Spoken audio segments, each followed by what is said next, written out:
¿Qué tal estáis, gente? Welcome al canal de Neutral en Twitch. Me he roto la muñeca esta semana. No, es broma.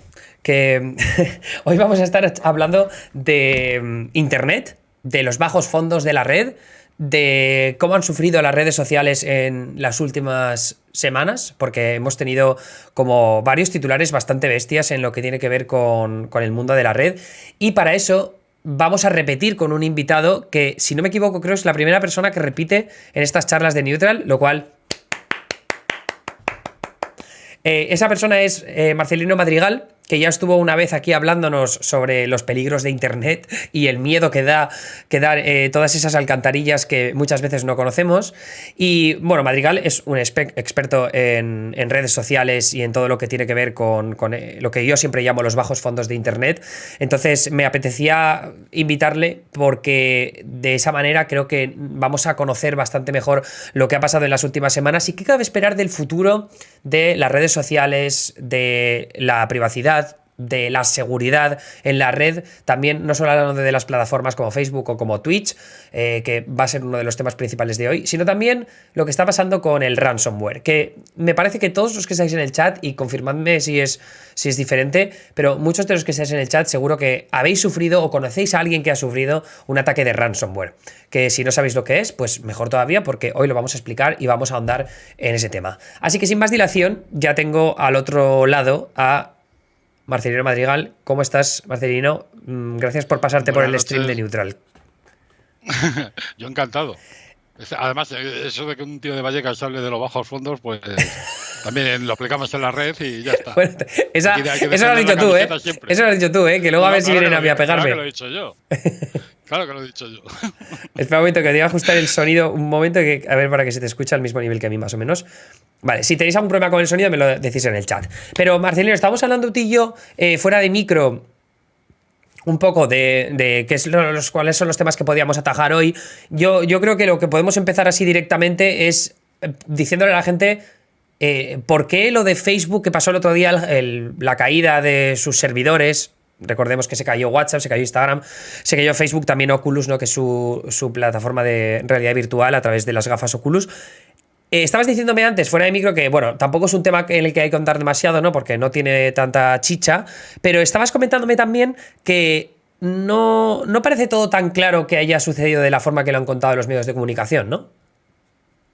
No, yo creo que hay, bueno, Facebook siempre se ha caracterizado por el ocultismo, ¿no? Y por no presentar, como todas estas grandes plataformas, las cosas como son. Pero realmente hay muchas derivadas que nos hemos ido saltando, ¿no? Porque posiblemente todo, como te comentaba, todo el tiempo de caída se podía haber reducido bastante porque la operación no era tan dificultosa, ¿no? En el sentido del arreglo, ¿no?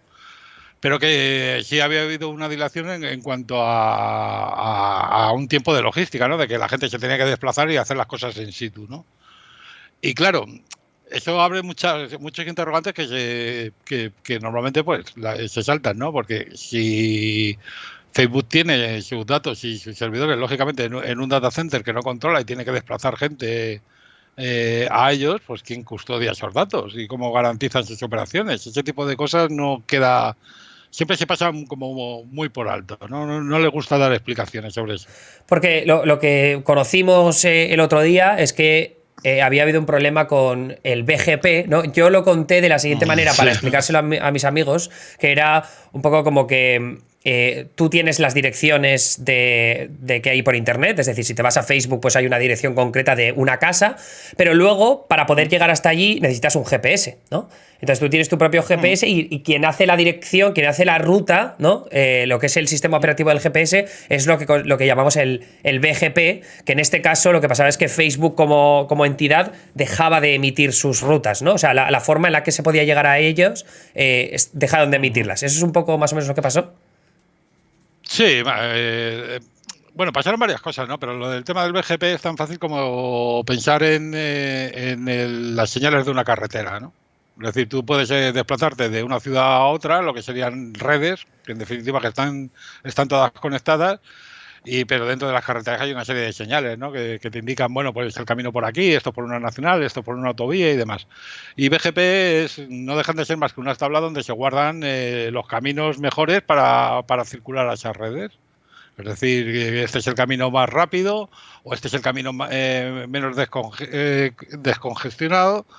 Y ahí es donde cada uno pone su dirección. Bueno, yo soy Facebook, ¿no? Como si yo digo, yo soy Madrid, y para venir aquí, pues puedes acceder por esta dirección. Y en ese momento, en el momento de la caída, pues ese señalamiento desapareció. Entonces no era posible encontrar dónde estaba Facebook, ¿no? En este caso, dónde estaba Madrid. Y ese ha sido todo el problema que han tenido respecto al tema de BGP, ¿no? Entonces, o sea, claro, tú lo que estabas comentando antes al principio es que o sea, cuando ya detectaron cuál era el problema, cuando sabían que tenía que ver con el BGP, se suponía que la solución tenían que arreglarlo yendo in situ a un lugar donde están los centros de datos, ¿no? Donde están los servidores de Facebook, y reiniciarlos de alguna forma para que se pudieran emitir esas direcciones. Eso es lo que tenía que hacer. Siendo un problema de comunicaciones más que los servidores, deben de ser los routers. Igual que todos tenemos un router en casa, pues ellos tienen unos routers bastante más gordos y más potentes. Y reiniciarlos con las direcciones correctas para que esas direcciones, que luego se sincronizan con los demás proveedores de la red, aparecieran ya por fin cómo se podía llegar a Facebook o dónde tenían que enviar el tráfico. Y eso es un poco la explicación de lo que les ocurrió. En definitiva, son de las cosas que nos pasan aquí a los informáticos cuando hacemos una actualización, una mala operación. Yeah. Y de pronto ves que las cosas empiezan a fallar y vas mirando a la gente, uno se va corriendo a tomar café, otro qué tal, y salen todo el mundo de pira de allí. Y tú preguntas, ¿alguien ha tocado algo? Y nadie contesta y ya la hemos liado, ¿no? Técnicamente se ha liado parda. Y eso es lo que les ocurrió, pero claro, como no estaban localmente allí, no podían corregirlo. Así que a desplazar a sus equipos a los data centers y a colocar eso. Creo que ahora mismo, no sé si Facebook tenía como 38 redes asignadas para ellos, ¿puede ser? ¿38? A ver, no como casas. A ver, entendemos que las redes son el direccionamiento de IP, es decir, de como 38 centros. Pues Facebook Italia, Facebook España, hacia dónde tienen que ir esos tráficos. Sí. Y claro, pues me imagino que coordinar todo eso pues debió ser tiempo, que es lo que ocurrió. Claro, porque tú decías que no sabías exactamente por qué les había costado tanto tiempo arreglar un problema que se detectó bastante temprano, porque además yo recuerdo leer a los expertos que prácticamente a la media hora de que ocurriera la caída ya habían detectado que era un problema no de los DNS, ¿no? O de los servidores propios de Facebook, sino que tenía que ver con el BGP, con los routers. Sí, yo creo que ahí hay un problema de confianza, ¿no? Que realmente cuando ocurren ese tipo de cosas, una de dos. Si tú lo tienes alojado en un data center de otros y te fías de sus operadores, pues ellos directamente van a solucionar el problema. Pero en este caso tenía que ser personal de Facebook, ¿no? Yo creo que suena como que alguien la lió y no nos fiamos de que la arreglen y tenemos que enviar a los Rambos de turno allí a colocar las cosas y asegurarnos de que está bien, ¿no? Que es sorprendente que esto haya pasado justo la semana en la que el Wall Street Journal estaba publicando una serie de artículos sobre Facebook, ¿no? Los llamaban de Facebook Files, porque son unos documentos que se han hecho a través de una informante, que era una ex directora de producto de Facebook. Ella trabajaba en la parte de desinformación cívica. Es una palabra, o sea, una terminología bastante solemne. Y lo que contaban esos artículos, entre otras cosas, a través de documentos confidenciales de Facebook, era esta idea de lo que nos ha ocultado Facebook. Que de alguna forma, y esto me lo decías también antes, que Facebook nos lleva practicando el ocultismo desde hace mucho tiempo y ocultando información y cosas que ellos han descubierto por sus investigaciones propias. Pero yo te quería preguntar, ¿hay algo que te haya sorprendido de lo que se haya contado en los últimos días sobre Facebook? Y si es algo, contarme por qué. A mí sorprenderme en absoluto. Quizás me faltan cosas que deberían de contar. En 2013 hubo una filtración de los manuales de moderación de Facebook. Sí. En plena pelea con los contenidos nocivos en Facebook. porque Facebook tenía subcontratada la moderación en aquel momento, o parte de la moderación en Marruecos, ¿no? Ujú. Entonces a la gente que estaba en Marruecos, que normalmente eran universitarios que estaban terminando la carrera y tal, pues les pagaban como 1 euro la hora por retirar toda la, y lo voy a decir así, mierda que había en Facebook y que sigue habiendo en Facebook, ¿no? Es decir, lo que te puedas imaginar, ¿no? Desde abusos de críos, asesinatos, todo. 1 euro la hora. Y la gente se rayaba y, claro, eso les producía daños psicológicos y tenían que dejarlo rápidamente. En el manual, ese que se filtró, pues había cosas muy curiosas. Porque, por ejemplo, cómo Facebook trataba el tema de las heridas y la sangre, y entonces se permitía heridas, pero si no tenían sangre, o cosas muchas más delicadas, como por ejemplo que una de las cosas que más se perseguía era la quema de banderas turcas. Eso Oh, estaba absolutamente prohibido en Facebook. Sí. Y lógicamente que todo corresponde a unos intereses, ¿no? Ya sean políticos o sean por el número de clientes o por las presiones que recibían, pero estaba explicitado ese tipo de cosas. O por ejemplo en el tema de las amenazas, que las amenazas a los usuarios eran aceptables, pero si a ti se te ocurría escribir en aquel momento que al presidente de Estados Unidos les iba a hacer no sé qué, establecían un protocolo que indicaba que en unos minutos pues, la gente de NSA o demás debían de ser avisados y rápidamente tenías a los señores estos que aparecen en las películas en la puerta de tu casa del FBI tirándote la puerta y diciendo que has liado. Es decir, bueno, a los usuarios sí, pero si se menciona expresamente al presidente, entonces hay que avisarlos con tanto tiempo. oh. Es decir, un montón de cosas que me imagino que habrán ido evolucionando, porque claro, la bandera turca seguirá o se habrá cambiado por otro tipo de banderas, que ya indicaban un poco el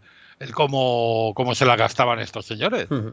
Es decir, la gente de moderación, yo he contado alguna anécdota, por ejemplo, cuando la llevaron a la India, a Facebook, y el lío que montaron, porque por ejemplo en la India culturalmente lo de darse un beso en la boca es prácticamente pornografía, ¿no? Entonces los moderadores indios tiraban cuentas de Facebook como locos hasta ¿Por que besos? alguien...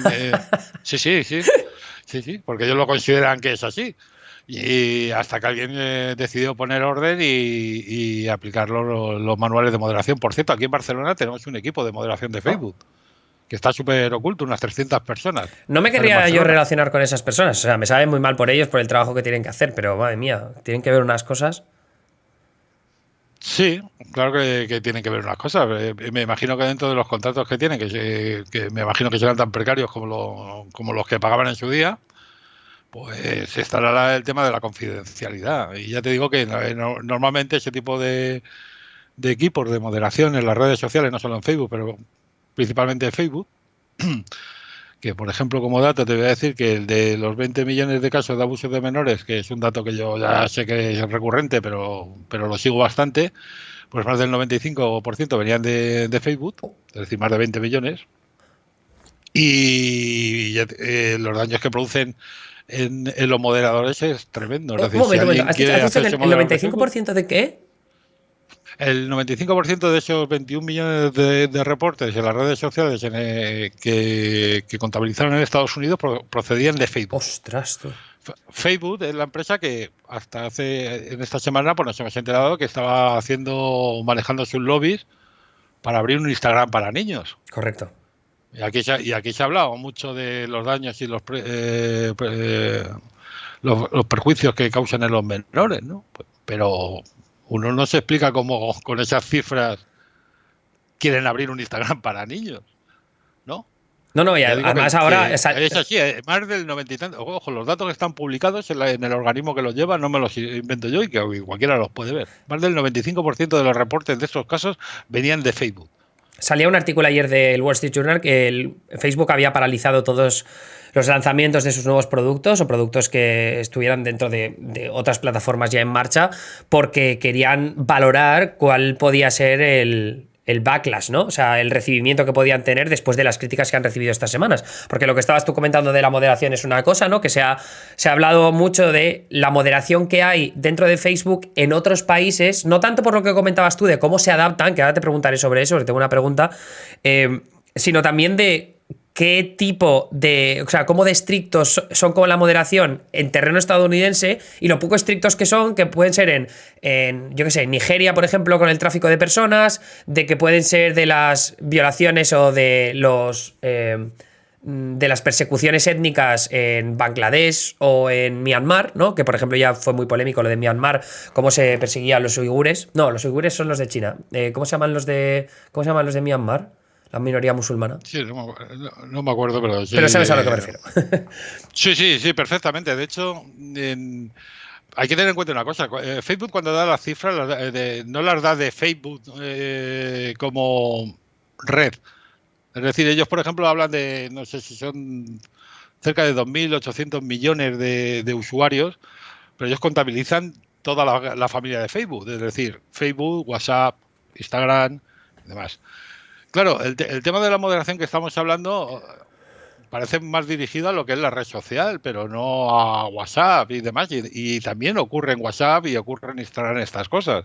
Es decir, no es un tema estrictamente del Facebook. Yo se lo digo a la gente porque vamos a ver que en estas plataformas, sobre todo WhatsApp como mensajería instantánea, pues es donde está corriendo ahora mismo más basura. Bueno, pero es que ese es un problema de lo puñeteramente ombliguistas que son los estadounidenses y específicamente los periodistas y los medios de comunicación.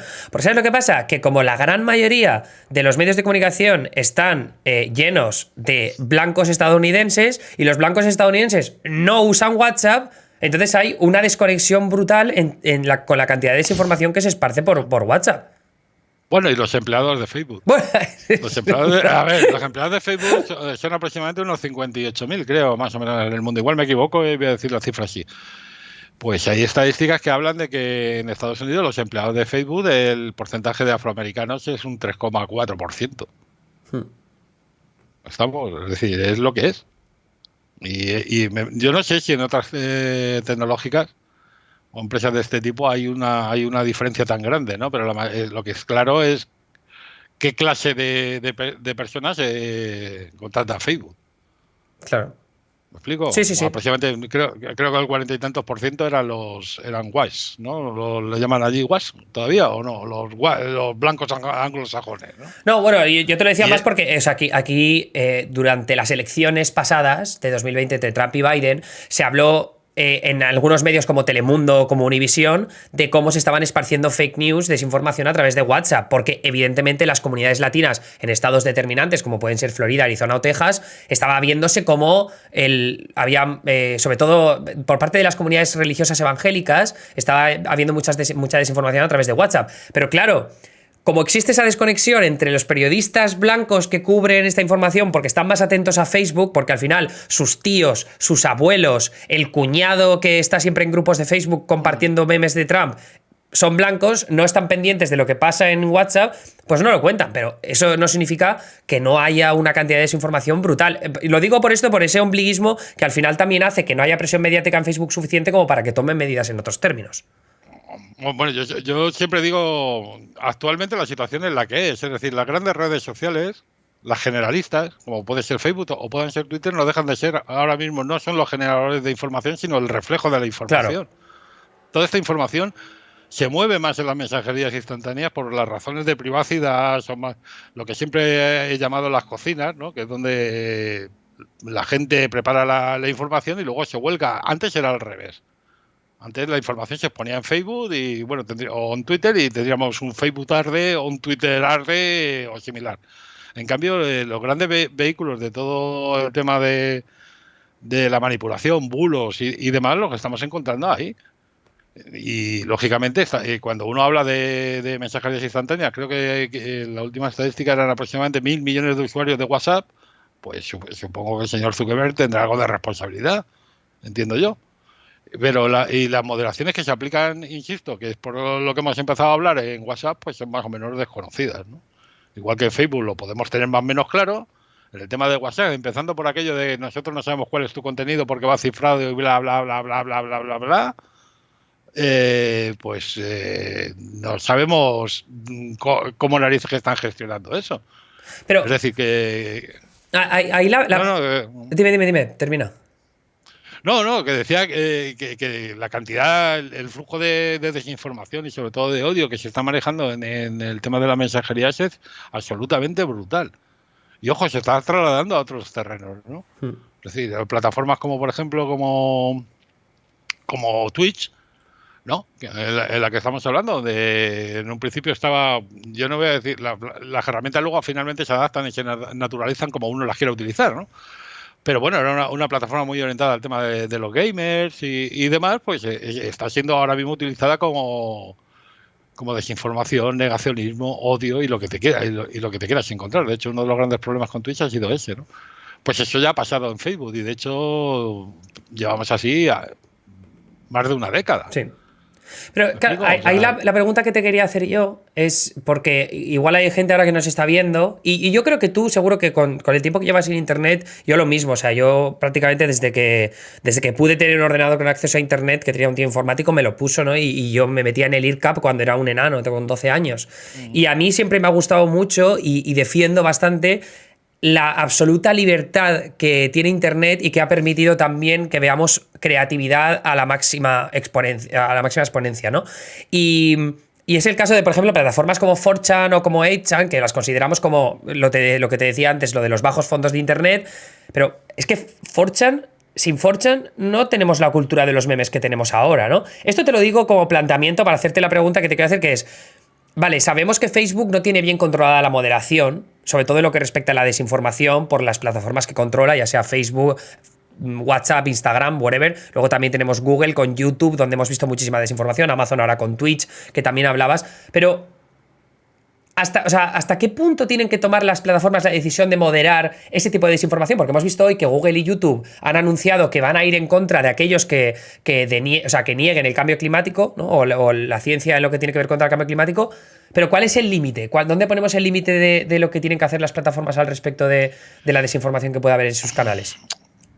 Bueno, yo primero soy amigo de la autorregulación, ¿no? Yo no creo que una empresa y menos un consejo de dirección tenga que decir qué es lo que se puede decir o no. Pero frente a eso hay un marco por encima que es el concepto de la libertad de expresión. Yo siempre lo explico y soy pesado, pero lo voy a volver a explicar. Aquí lo que hay es un conflicto permanente desde que se explotaron todo el tema de las redes sociales entre el concepto de la libertad de expresión de Estados Unidos y la europea. La libertad de expresión de Estados Unidos, como tú bien conoces, pues está protegida o está protegido el discurso del odio por la primera enmienda, ¿no? Correcto. Es decir, el gobierno no puede hacer una ley que coarte la libertad de expresión. Entonces, para ellos vale absolutamente todo menos lo que es la amenaza física directa. Es decir, cuando hay una amenaza de violencia, eso hay que evitarlo, pero lo demás vale absolutamente todo. En cambio, en Europa decimos que no es así. Nosotros creemos que hay una serie de colectivos que han sido marginados históricamente a los que no se les puede dirigir ese tipo de odio o desinformación, como pueden ser los colectivos LGTBI o los inmigrantes y demás. Somos mucho más proteccionistas, ¿no? Pero, claro, la mayoría de las empresas que explotan las redes están en Estados Unidos. Y lo que vemos en las redes todos los días, yo creo que corresponde mucho más a esa primera interpretación de lo que es la libertad de expresión que de la segunda. Quiero decir con esto que de hecho nos han colonizado, nos han impuesto un concepto de libertad de expresión que, por cierto, algunos partidos políticos aquí en España defienden cuando dicen, no, me han censurado. Claro, yo me imagino que él está hablando de lo que harían en Estados Unidos, porque aquí hay barreras que no se pueden pasar. Y ese es el problema que tenemos con todo lo que estamos viendo.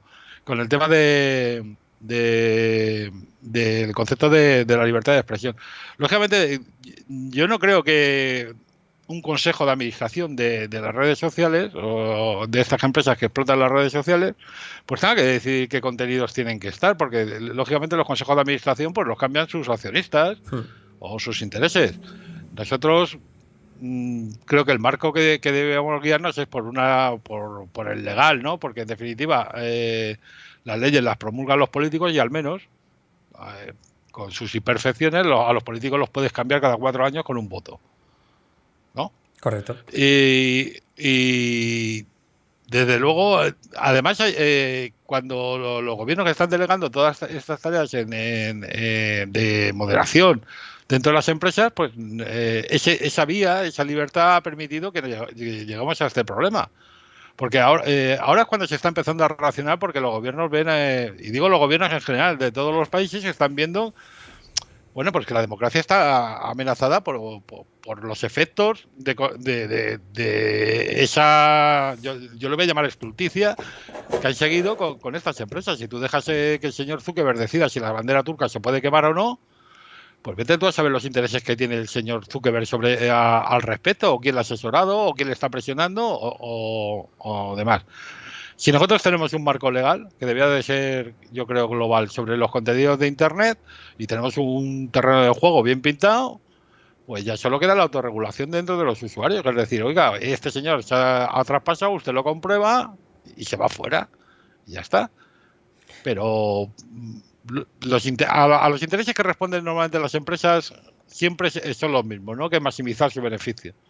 Y cuando quieren maximizar su beneficio pasa lo que ocurre, que el discurso del odio ha crecido enormemente porque les ha beneficiado totalmente, y aparte de, como se ha venido demostrando estas semanas, incluso con sus declaraciones de desempleados, es una realidad que conocen desde el primer día.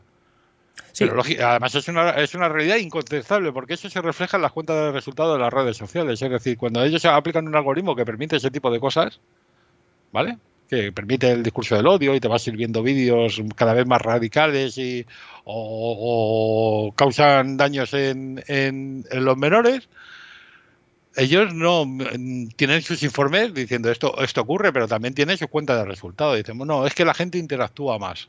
Bueno, como la gente interactúa más en la red, pasa más tiempo aquí, aunque sea dándose tortas, nuestra cuenta de resultados sube.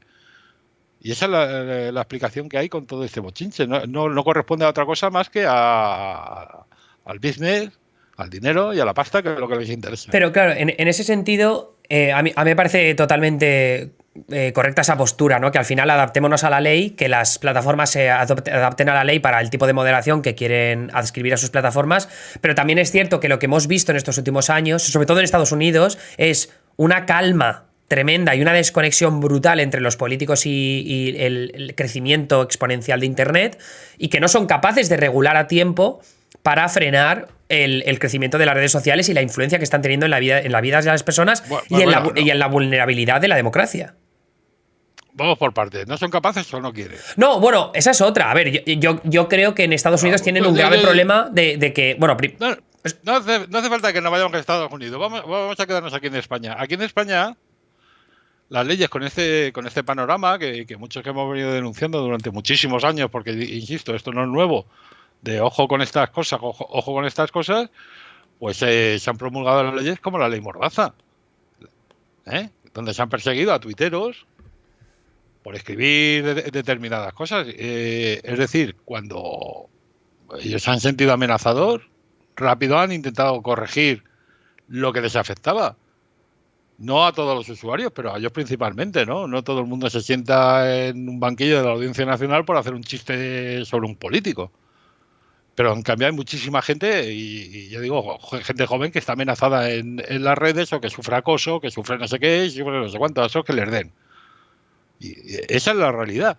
Y respecto al tema de por qué los políticos no actúan, bueno, nosotros tenemos una sede europea en Bruselas, donde creo que están las cifras publicadas de los lobbies que se mueven allí, y estos señores, en particular las grandes tecnológicas como Microsoft, Google, Apple, Facebook, destinan muchos fondos a presionar a los políticos, pues para que, por ejemplo, la edad de los menores se reduzca para entrar en las redes sociales y ese tipo de cosas. Y nadie, yo creo que viendo ese panorama no hay que ser muy listo para entender el por qué no ha habido esa inacción. Es decir, creo que el otro día en Estados Unidos, en una de las charlas de la chica esta que era ejemplar de Facebook, lo dijo muy claro. No, es que bueno, aquí no se escuchan. Es que aquí Facebook manda gente y que ¿por qué no habían actuado? No, es que aquí en Washington la gente de Facebook viene y habla con ustedes y ustedes los escuchan. Sí, tienen ¿Explico? contratado un ejército de lobistas que están presionando siempre a los legisladores para... Claro, claro. Y ese es el tema. Es decir, no es una. Todo esto parece que es como fruto del azar. A mí, una de las cosas que más me cabrea de este invento es que le echen la culpa a los pobres algoritmos, ¿no? No, esto es del algoritmo, como un ente que no. Es una cosa abstracta, como el Skynet, que ha tomado de pronto entidad propia y decide sobre el bien y el mal. Y eso no es así. Yo siempre digo que a mí los algoritmos no me dan miedo los consejos de administración que los aplican. ¿Vale? Porque ellos examinan sus cuentas todos los meses. Hostias, qué bien vamos. Hostias, qué bien vamos, pero también reciben esos reportes de la unidad esa cívica de no sé qué, diciendo, oiga, que es que Myanmar, miren la que hemos liado, o hemos causado tal daño, o ojo con esto. Sí, pero no actúan hasta que un medio de comunicación no lo cuenta también. Claro, si es que nadie les presiona. Bueno, nadie les presiona. Bueno, le presionan a los gobiernos. Medios, yo cuento el caso de Lidia Cacho. Y Lidia Cacho, que es embajadora de por España contra la trata. Es una periodista mexicana que destapó una red de pederastas en México tremenda. Y yo he tenido el honor de trabajar con ella, precisamente en Facebook, o contra Facebook, deteniendo redes de pederastas en Facebook en 2013. Y ocurrió una cosa muy curiosa, ¿no? En una de las reuniones de las 100 mujeres más poderosas del mundo, en la que estaba Hillary Clinton, pues Lidia explicó a estas señoras qué es lo que estaba ocurriendo allí. E inmediatamente Facebook inició una campaña de descrédito contra esta señora, de la cual yo tengo copias, las tengo en papel, con los grandes medios, Newsweek y demás, diciendo, no, es que esta señora no se entera. No sabe lo que está diciendo. Aquí no tenemos abusos de menores. Insisto, en 2020 el 95% de los reportes, más de 20 millones, venían de Facebook. Hace 2 días. Y esto era en 2013. Entonces, algo de responsabilidad. Yo con contactos en Estados Unidos, colaborando con ellos, llevamos a la gente de staff de varios senadores el tema de Facebook. Y las respuestas eran de risa, No, bueno, nos vamos a ocupar. Y claro, cuando pasan 6 meses y les preguntan si han hablado, sí hemos hablado, pero nos han dicho que está todo bien. Y se ha acabado. Todo eso no les importa ahora cuando ven amenazado su estatus.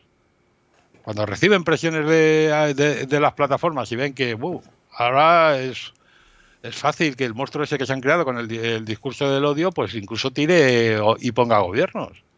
Bueno, entonces ya les empieza a preocupar. Sí, de hecho lo que te iba a preguntar es esta idea de las presiones que están recibiendo por parte de gobiernos, no los más democráticos del mundo, ¿no? Porque hemos visto ejemplos de cosas que han pasado en la India, más recientemente en Rusia, que ¿qué plataformas fueron? Fueron Google y Apple, que quitaron de sus App Stores una app que habían creado desde la oposición a Putin, de Navalny, para que la gente, los votantes, se coordinaran y supieran a qué candidatos votar, de qué partido, de forma que pudieran atentar contra la supermayoría que tiene Putin en el gobierno, ¿no? Entonces, Google y Apple terminan cargándose esa app.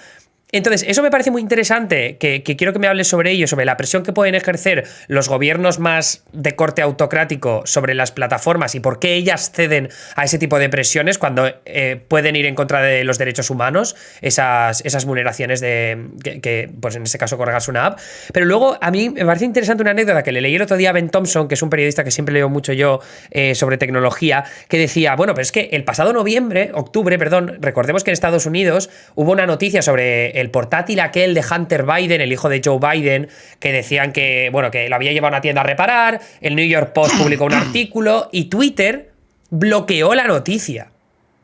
Entonces, eso no fue por presión de nadie, de ningún... O sea, el gobierno federal no fue como en Rusia, que Putin va directamente y dice...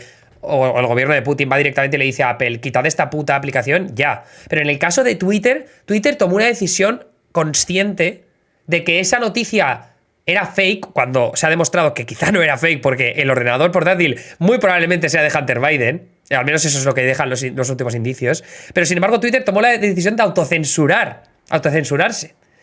Entonces, mi pregunta es: ¿qué haces en este caso? Porque significa que las plataformas se están dejando influenciar por las presiones que hay, pero no siempre necesariamente de los gobiernos autocráticos, sino también de las tendencias de censura extrema que pueden tener ciertas ideologías, como en este caso puede ser la izquierda en Estados Unidos.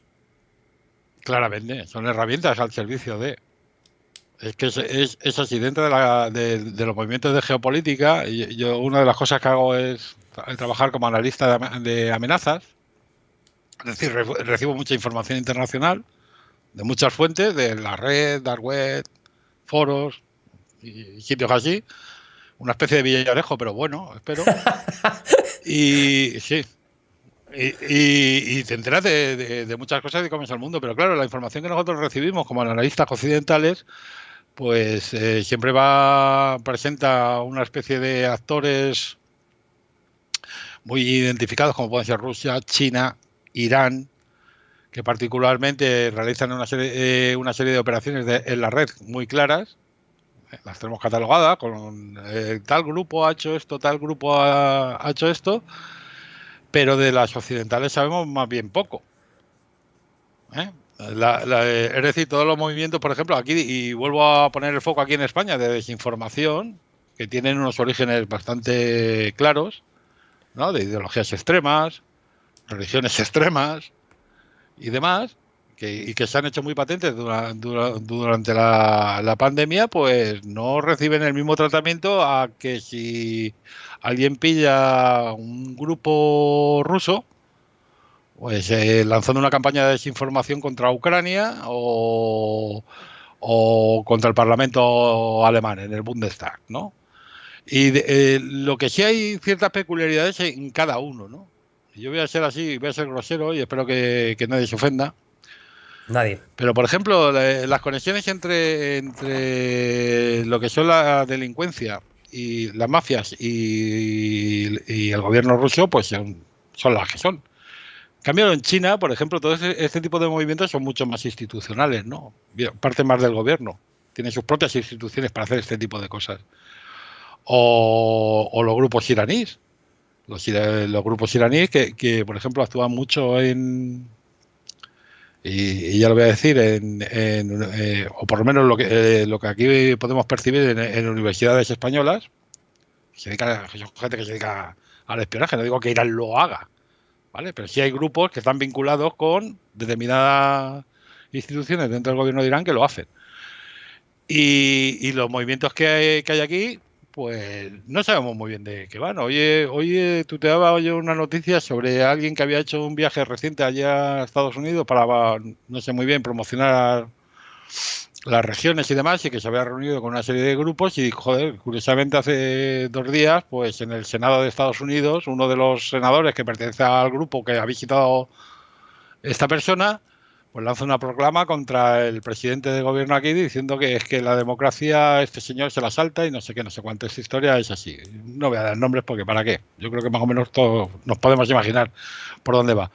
Bien, ¿y eso a qué corresponde? Es una operación que está diseñada, está orquestada. ¿A qué intereses responde a esto? Siempre insisto, en el mundo occidental tenemos mucho menos visión de por qué suceden las cosas que la parte de lo que ellos ya, puedan calificar como eje del mal y demás.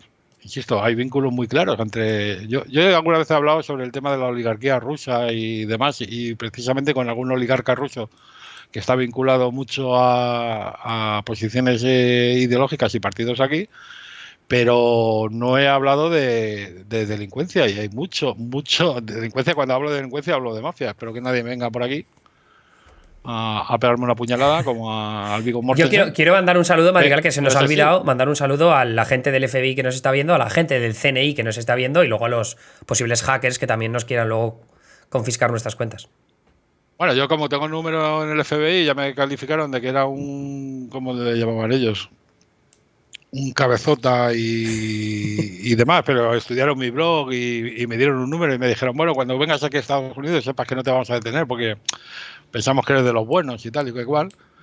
Pues yo también le mando un saludo, hola. Saludos. Chavales, al señor de Me lo imagino Miami comiéndose el donut con el café matrícula. así como, ¡ostras! Me has pillado. Sí. No, te puedo decir un nombre, pero mejor no, por no mencionarlo, pero hola al señor que me leyó la matrícula de mi coche desde Miami y mi historial médico, ese que nadie sabe. Pues un saludito aquí del señor Madrigal. Pero lo que estabas contando te estabas con lo de la delincuencia, que no te quiero cortar, que a ver si luego... Sí. No, sobre el tema de las mafias rusas, pero es así. La gente se asombraría un poco de cómo es el mundo. Es decir, todo responde a un interés. Hay intereses que son económicos, hay intereses que son ideológicos o políticos. Todo se mueve por algo. Todo este Dinelandia que vemos de las redes sociales son unos productos gratis, qué bueno es el WhatsApp para que nos enviemos las fotos y tal, pues puede ser cierto. Pero el sustento de eso es un sustrato, desde luego, de un poder económico y un poder ideológico muy gordo. Es decir, bueno, yo no voy a decir el aforismo ese clásico de que, bueno, cuando alguien te dice que es gratis es que el productor eres tú. Pero es así. Es decir, nos explotan e insisto, con el poco control que tienen todas estas plataformas, más bien ninguno, por parte de lo único que podían controlar, que son los gobiernos, que insisto, los podemos sustituir, o por lo menos tenemos esa ilusión cada 4 años con un voto, pues no sabemos a qué intereses responden.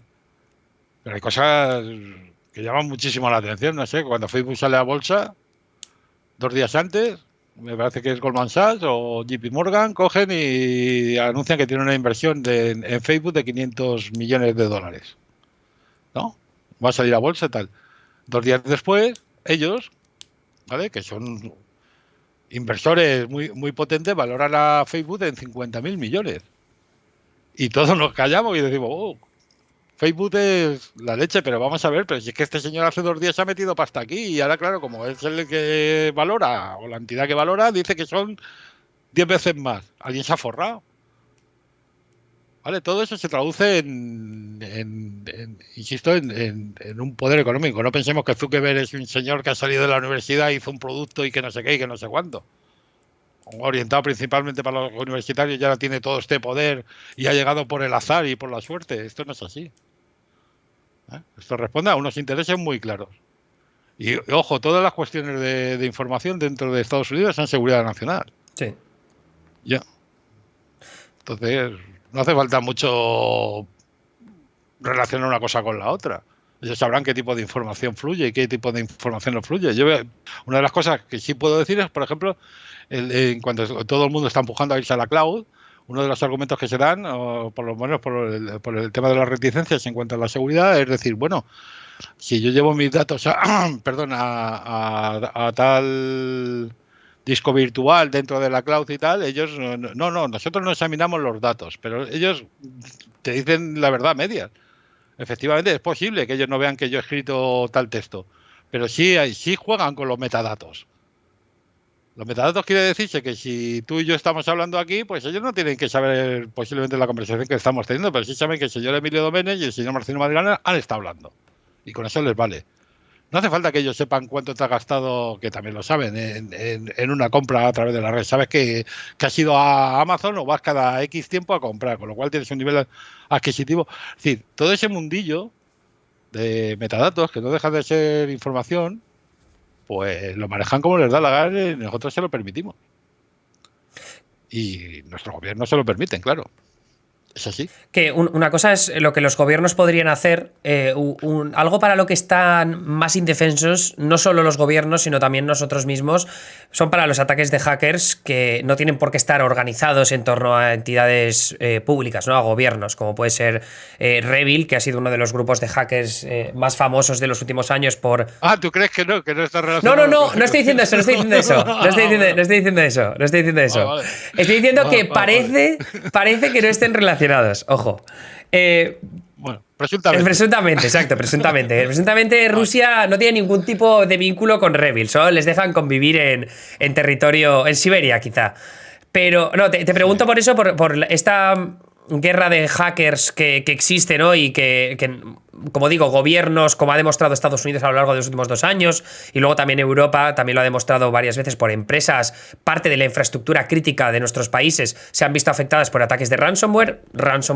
¿Puedes explicar un poco qué es el ransomware para que sigamos con esta conversación? Sí, el ransomware consiste, bueno, pues en un chantaje en el que se inutiliza una plataforma o una serie de datos cifrándolos, ¿vale? Mediante un ataque. Normalmente empiezan con un correo electrónico que la gente le da el enlace que no debe y de pronto se encuentra con que la información queda bloqueada hasta que te sale una tuita diciendo pues tienes que realizar un pago normalmente en una criptomoneda y nosotros entonces ya te revertimos a la situación anterior, ¿no? Eso es un ransom. Pero lo que está ocurriendo es que, como tú dices, que está afectando y ha afectado a infraestructuras muy gordas. Hemos tenido en Estados Unidos el Colonial Pie, hemos tenido JBS, que es una Sí, la procesadora de empresa alimentos. Vale, pero eso, de estos ataques tenemos 15 o 20 todos los días Ya. publicados. Es decir, que, ¿vale? Porque existen distintos tipos de extorsiones. Ellos hacen el ataque, te piden un pago, pero normalmente te publican además que has sido atacado con los rayos, con los daños reputacionales que tiene consigo y además pues como forma de presión para que acoquines. Claro, viendo el origen de todo este tipo de ataques, y yo por eso decía, bueno, tiene que ver o no tiene que ver, pues la gente se ha ido poniendo seria con la administración Biden, más, yo creo que bastante más que con la de Trump, porque de hecho se ha creado una oficina para tratar todo este tipo de cosas, ¿no? Y Sigue hablando, joder, ¿te aburrido? azul. No te me vayas. Que me queda azul. Tú tranquilo, sigue. Ah, que te escucho. Perdona, digo, mira que soy peñazo que hasta... No, es que me he puesto azul, me he puesto a matar. Ya estoy. Ok, vale. Bueno, pues decía que ya ha llegado un momento que se ha creado una oficina y se están empleando fondos. Hoy leí una noticia, por ejemplo, que el gobierno holandés ha declarado que ante ataques de ransom en infraestructuras críticas o que ellos consideren vitales para Holanda, estamos hablando de Holanda, de los Países Bajos, pues no se van a cortar un pelo y pueden tener una respuesta tanto ciber o de defensa. Es decir, están diciendo, si me atacas, voy a enviar a parte de mi ejército a contrarrestar una operación de ese tipo, porque la cosa ya está absolutamente desmadrada. De hecho, en las últimas conversaciones, y por eso digo que algo de relación tiene que haber, pues ha habido detenciones. Por ejemplo, tú hablabas de Revil, ¿no? Hay un montón de actores de este tipo. Está Conti, bueno, Ransonés, hay un montón de ellos y con vínculos muy claros de quién se está llevando la pasta. De hecho, uno de ellos, y esto te lo voy a comentar, me hizo mucha gracia porque lo he visto en los Pandora Papers. Ah. Aquí hablamos de cantantes y demás, pero no, este señor, por ejemplo, se hizo, o es conocido, por lo menos por gente que maneja la información como yo, por administrar un market dentro de Deep Web donde se vendían drogas y armas y hizo como 20 y tantos millones de pavos. Ahora aparece en los Pandora Papers en una offshore, ¿no? Donde están todos estos, pues también está este tipo de gente que son muy malas. En definitiva, también la permisibilidad con el que los gobiernos permiten este tipo de actuaciones es una fuerza. De hecho, yo voy a dar una mala noticia, creo, que tampoco nos debe de sorprender. Esta es la forma de guerra moderna. Nosotros estamos en guerra desde hace muchísimos años. ¿Vale? Ahora ya nos invaden, afortunadamente, con tanques, como las operaciones esas de la arena del desierto y cosas así. Ahora se hace este tipo de cosas. Claro. Y son formas de presión. De hecho, ya hay una serie de acuerdos y de pronto, pues, vemos que cada semana, pues, ha caído en Ucrania tal señor, ha caído, no sé, en tal señor. Hay intercambios de prisioneros. Una historia muy graciosa que contaba el otro día por ahí en un texto. Intercambios de prisioneros, como los del Puente de los Espías, de la peli de Tom Hanks. Sí, pues este es el mundo en el que vivimos y va a más. Yo el otro día leí una noticia preocupante porque uno de los ataques ransom había provocado, al parecer, la muerte de una niña en un hospital. Ostras. Ojo.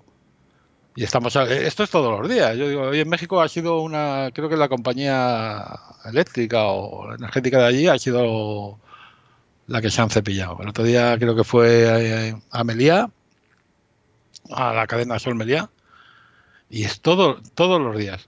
Claro, lógicamente de hecho, una de las retiradas, precisamente la de Revil, fue ante las protestas de Biden por el tema de las infraestructuras críticas y servicios, porque lo de Colonial Pine, para que lo sepa la gente, pues es prácticamente el oleoducto por donde estamos recibiendo o por donde reciben combustible Estados Unidos y lo dejaron La parado. costa este prácticamente, sí, era un porcentaje altísimo que recibía el combustible a través del Colonial Pipeline.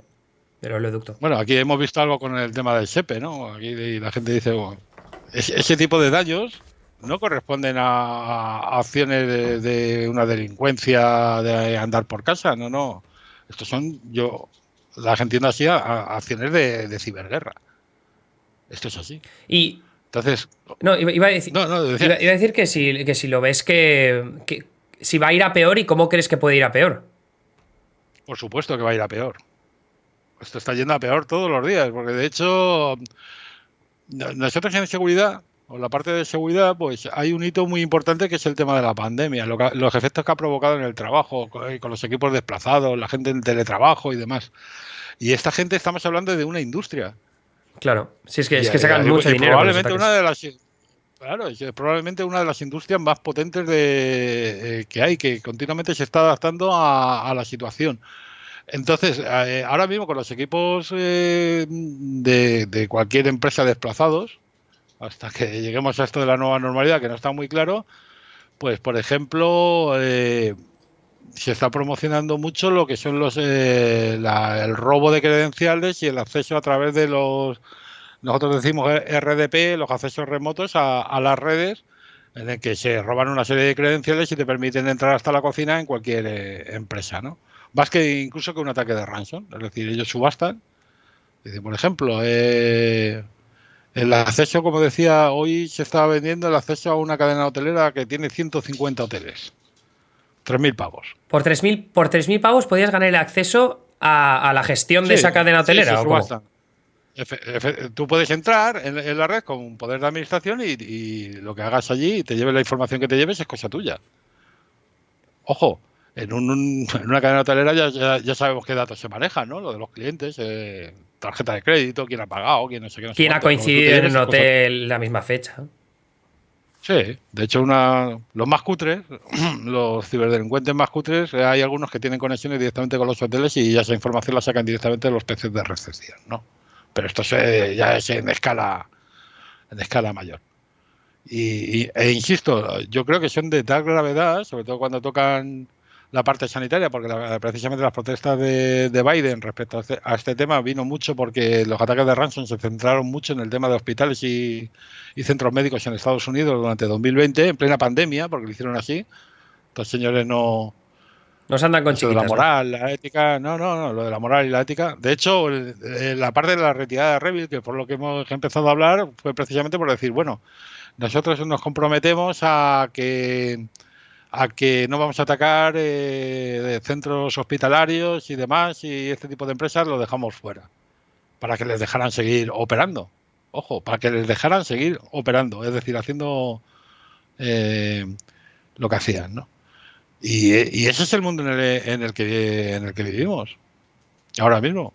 Es decir, si esto no requiere una coordinación a nivel global entre distintos gobiernos, porque muchos de los ataques de ransom están basados, por ejemplo, en infraestructuras que yo decía no están en Rusia. Es decir, el operador, el señor que programa, el señor que cifra, puede ser lo venden como un servicio, ¿vale? Lo que llamamos un ransomware as a service. Es decir, yo contrato, oye, déjame tu plataforma un mes o quiero atacar a este señor.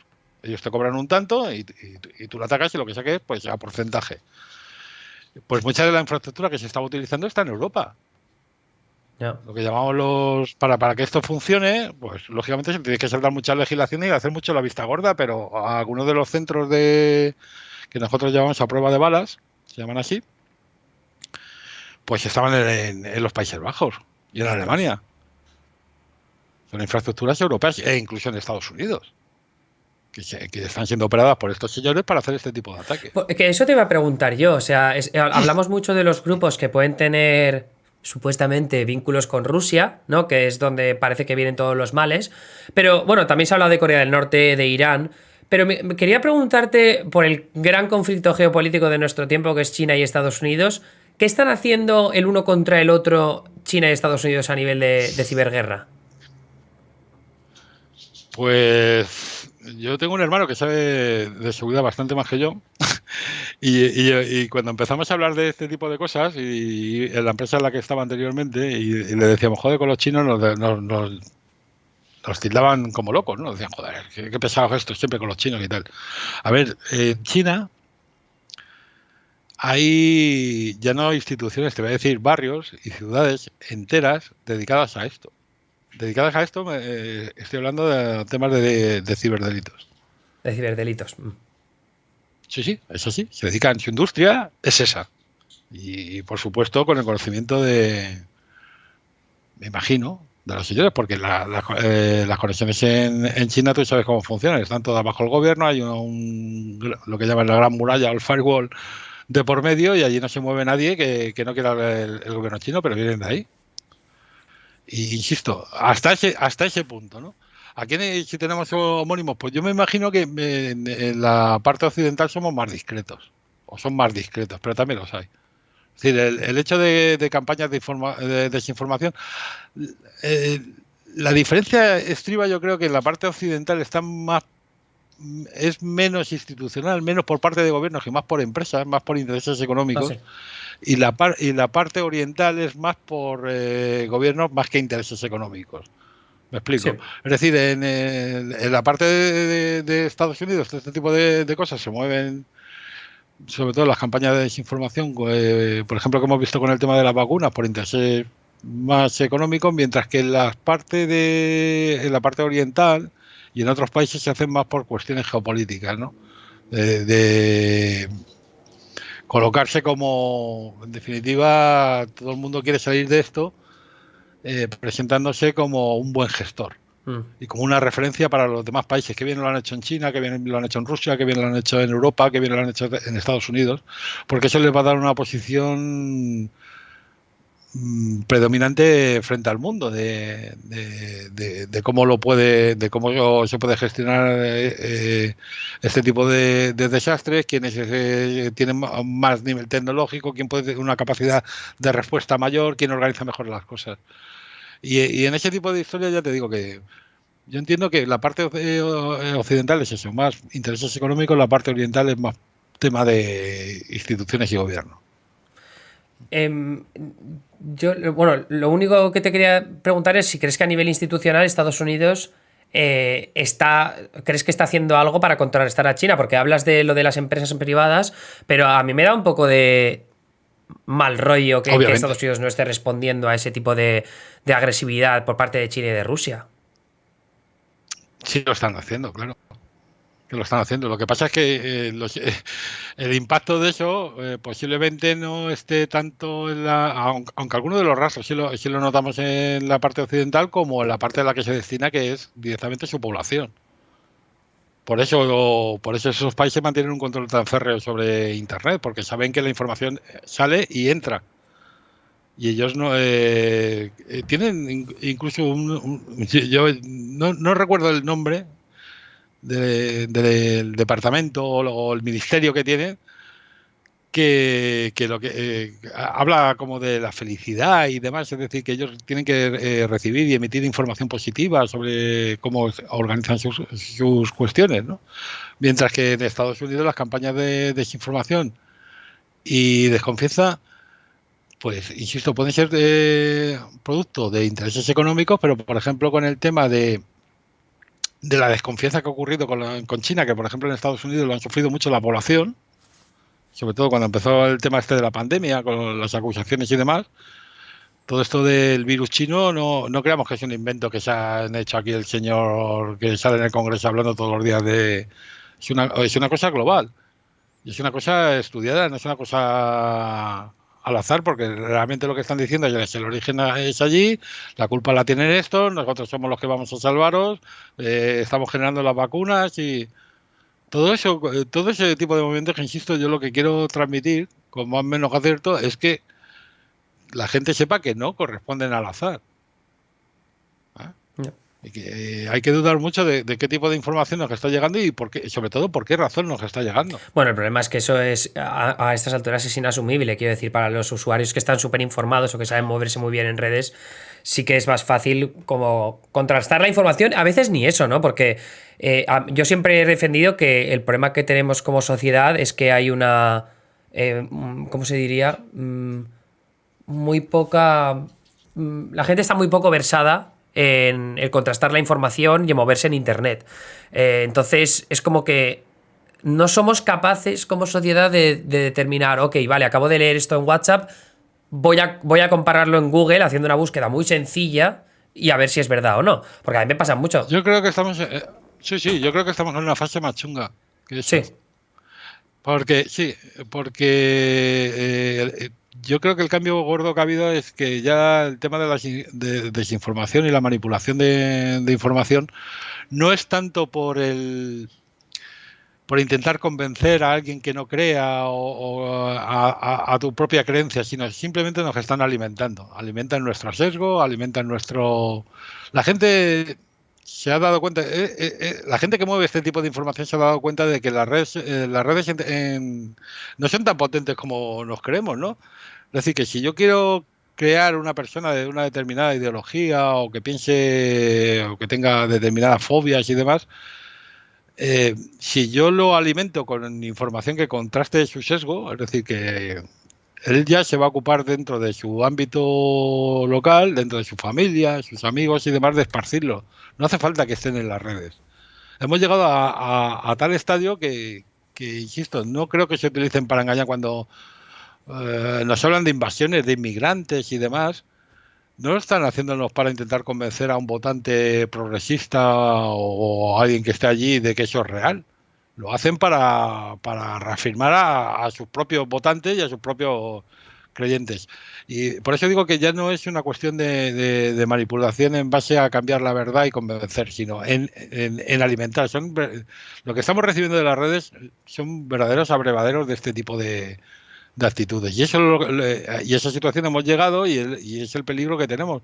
No sé si vamos a conseguir revertirlo, porque está difícil, pero es así, hemos creado una generación, o estamos creando una generación, pues que con todo este ambiente de manipulación, bulos y polarización, veremos qué ocurre dentro de 10 años cuando sean ellos los que decidan las cosas. Me estoy refiriendo a los más jóvenes. Porque, claro, de esto no está excluido absolutamente nadie. Insisto, porque la mecánica es, bueno, yo lo alimento el WhatsApp al padre, a la madre, a tal, y él ya los esparce allí entre sus amigos y demás. ¿Eh? ¿Cuántas veces antes en las conversaciones en los bares, ¿no? La de los cuñados, que digo yo, ahí apoyas en la barra diciendo, este es un perro, este es el coleta, este es un rata. Eso es lo que quieren conseguir. Ellos no quieren conseguir que tú creas que ese señor es tan malo. Ellos lo que quieren conseguir es que cuando tú apagues el ordenador y te vayas a tomar una caña o vayas a la compra, lleves ese discurso. Y eso está tan incrustado ya a tal nivel en nuestra sociedad que va a ser muy difícil revertirlo. Ya no se trata de estar bien informado, se trata ni siquiera de conocer la verdad, sino de decir, tenemos que ser capaces de llevar un poco lo que es la tolerancia y el debate y sí, reconducirlo. yo creo que es una cuestión No también puede ser una sociedad están alimentada. potenciando esa idea de las burbujas, ¿no? Y de que sean o sea, infranqueables, que llega un punto en el que la burbuja en la que te has metido por toda la información que has consumido o desinformación que has consumido te cree una burbuja que seas incapaz de compartir espacio siquiera con una persona que piensa diferente a ti. Por eso empezaba yo preguntándote precisamente por esta idea de la moderación y hasta qué altura vamos a llevar la moderación, porque eso también puede tener consecuencias negativas sobre cómo se ven reflejados en las redes sociales aquellos que no piensan conforme a lo que se ha censurado, ¿no? Por ejemplo, si de repente empiezas a cargarte todo lo que tiene que ver con las críticas a los estudios sobre cambio climático, ¿qué va a pasar con todos aquellos que quieren cuestionar un poco cuál es o sea, el discurso oficial? Creas otra vez es de nuevo esa burbuja. O sea, un poco de lo negativo que puede ser también que moderen las redes sociales. No, desde luego, yo ya he dicho que soy amigo de la autorregulación y que no podemos dejar esto como... Lo que tenemos que tener claro es, tal como estamos no se puede seguir y lo que debemos de cuestionarnos es si hay un punto de retorno o ya hemos alcanzado el punto de no retorno. Porque yo creo que la situación es tan grave como eso. Es decir, si se siguen jugando y divagando sobre si en Facebook se debe de permitir que pues determinados grupos carguen contra los inmigrantes o en WhatsApp o en Telegram o en Twitter, mal vamos, mal vamos. Pero todo viene por la batalla esa de la concepción de la libertad de expresión de Estados Unidos y de Europa. Una de dos, marquemos el terreno y hagámoslo claro para todo el mundo. Esto es lo que se puede permitir o esto no. Si abrazamos la concepción de que vale todo menos la violencia física, pues nos tendremos que aguantar con las consecuencias que tiene eso, porque en Estados Unidos, en los entierros de los soldados que venían de Irak, teníamos a los señores de la iglesia de Westford, se llama, estos que son unos radicales con las pancartas diciendo a estos soldados los ha matado porque Dios no quiere a los Bueno, gays sí, y esto de los demás. pirados, sí, ya sé cuáles son. Sí, son pirados, pero eso se admite allí. ¿Lo queremos aquí? No. No nos quejemos. Si los nazis se pasean por Chueca gritando somos los nacionalsocialistas y queremos maricas fuera del barrio, pues tendremos que aguantarnos. Vale todo. Sí. Si no queremos eso, lo que tendremos que hacer es una defensa mucho más férrea de nuestro concepto frente a esta concepción de Estados Unidos y de las empresas que vienen de Estados Unidos. Es decir, mire, señores, si usted admite allí, y no se hace el araquiri por el tema de los soldados, pero en cambio si sale una señora dando el pecho a un niño, le parece súper escandaloso y lo va a quitar, aquí no lo admitimos. Esto no va a ser así. ¿Me explico? Y esas condiciones son iguales. Si alguien hace un discurso contra este colectivo o contra este tal, va fuera. Sea quien sea. Y no hacemos excepciones. Tengamos las reglas claras, por lo menos para saber a qué atenerlos, porque ahora mismo está en una línea difusa en la que no sabemos muy bien quién es el que decide. Bueno, lo digo en plan irónico porque lógicamente es el Consejo de Administración del señor Zuckerberg, decide lo que hay en Facebook y lo que no hay. Lo deciden ellos. Y lo deciden en base a sus ingresos. Si tengo ingresos, pues lógicamente hay una de las cosas más interesantes que ocurrió con que creo que es conocida es cuando la chica esta ha ido a declarar al Senado, La de Facebook, sí. es empleada de... Sí, hablaba del tema del papel de los algoritmos y cómo deciden, ¿no? Y obviamente no, el algoritmo, por mucha programación que tenga, no decide que va a dejar esparcir un mensaje de odio y con qué profundidad. Lo deciden, insisto, consejos de administraciones en base a sus cuentas de resultados. Si queremos permitir eso, adelante, pero que sepamos todos cuáles son las reglas. ¿Eh? La moraleja de todo esto es... Se acabó el tema de... No, ojo, es que igual que nos piden, perdón, y acabo enseguida, igual que nos piden, no, es que usted me está censurando porque yo digo que los menas hacen no sé qué, no sé cuánto, y nosotros admitimos que se pongan carteles en el metro, en elecciones contra los menas, y además los jueces dicen que está bien, con lo cual yo no tengo mucho más que decir. Pues si hay un cartel de una señora que va a actuar en no sé dónde, vestida de virgen, usted se calla. Correcto. Y tenemos los mismos parámetros para todas las cosas. Pero es que eso no está ocurriendo. No está ocurriendo. Aquí cada uno hace la interpretación que quiere y en base a su ejército de abogados, su ejército de accionistas, su nivel de ingresos, pues puede poner el mensaje que quiera. Y contra eso hay que luchar y hay que acabar. La clave y la moraleja que iba a decir yo es que no te quieras parecer nunca o casi nunca a Estados Unidos. Ese es el objetivo que tiene que... Claro, hay gente que le encanta. Yo tampoco voy a decir a cada uno cómo tiene que vivir su vida. Lo que no quiero es que tampoco me digan a mí cómo tengo que vivir la mía. Eso sí. O sea, si ellos, su modelo es el de Estados Unidos, muy bien, pero debatan, abran la baraja y debátanlo y digan, no, esto va a ser así. Y que nos enteremos todos. Y ojo, insisto, luego a la hora de aplicarlo, pues exactamente en la misma igualdad. Si vale todo, vale todo. Vale, los señores nazis por Chueca y la señora vestida de virgen cantando. Pues nos quedaremos con... Yo creo que la señora de Virgen cantando. Creo que me quedo con esa. Yo también. Pero, bueno. Marcelino, te quiero dar las gracias por darnos tu tiempo para charlar sobre todos estos temas tan interesantes sobre Internet. Te invitaremos de nuevo en el futuro, lo sabes, ¿no? Pues no sé, yo diré a la gente, de la barba es un pesado. No, para nada. No. Cuando veas el chat verás que no, que la gente está encantada con la charla. Porque además hemos tocado todos los temas que quería tocar, como te había dicho antes del stream. Pero bueno, nos hemos pasado ya de una hora, tampoco te quiero quitar tanto tiempo. Pero nada, eso, que seguiremos atentos a los tejemanejes de las redes, a ver cómo evoluciona Facebook en estos días, aunque es verdad que está en un punto bajo, pero ya sabemos que siempre se recupera, o al menos su hoja de cálculo de fin de año fiscal siempre mejora. Sí, sí, no, eso de que ha perdido 5.000 millones el señor Zuckerberg es mentira. O sea, ya digo yo que es un bulaco como la... Eso sería si el tío vendiera las acciones en el momento que pasó eso. Mañana la quiere vender y seguramente los habrá recuperado y habrá ganado más. Sí. Así que no se preocupen por el señor Zuckerberg, preocúpense por el tema de los alquileres. Ah, Y los 400 euros para la cultura, que les parece muy mal, pero hace 2 años daban 150. oh, Los mismos que ahora se las pillan. Esto es un cachondeo, ya. macho. Ojo, un día te tengo que contar lo de la mafia rusa, que a mí eso sí me De gusta. las mafias rusas, me parece un buen titular para el Sí, próximo stream, ¿eh? sí, sí. Vamos a hacer un... ¿Cómo se llama la peli del Mortensen? No sé qué del este se Promesas llama. del Este, promesas del Este. Vamos a hacer un promesas del este. Exacto. Prometo, y yo prometo venir vestido de ruso, además, y con un periódico que solo se me vean los ojos, para que luego no me... Yo te forren a contaré mi hostias. anécdota de una vez que me metí en una sala helada durante, creo que eran 2 minutos bebiendo chupitos de vodka hasta que no pudieras más. Vestido de soldado de la Unión Soviética en la Segunda Guerra Mundial. Pero esa historia la dejamos para otro día. Vale, es perfecto. Bueno, Marcelino, que vaya todo muy bien y gracias de nuevo por pasarte por el stream. Gracias a ti por aguantarme. Que vaya amigo. bien, hasta luego. Un saludo. Bueno, pues seguid a Marcelino en Twitter, tenéis la cuenta, os la comparte por el chat Celoran.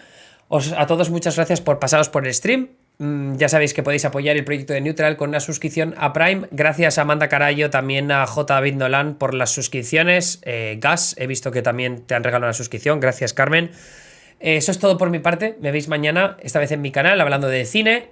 Será bastante pronto, ya avisaré por Discord, pero creo que en torno a las 5 o 6 de la tarde, más o menos, ¿vale? Así que nada, ya actualizaré mañana, cuando lo sepa concreto. Anyway, buenas noches, descansad, sed buenos y poneos La Asistente en Netflix, que está muy bien. Adiós. Bye. Bye. Bye.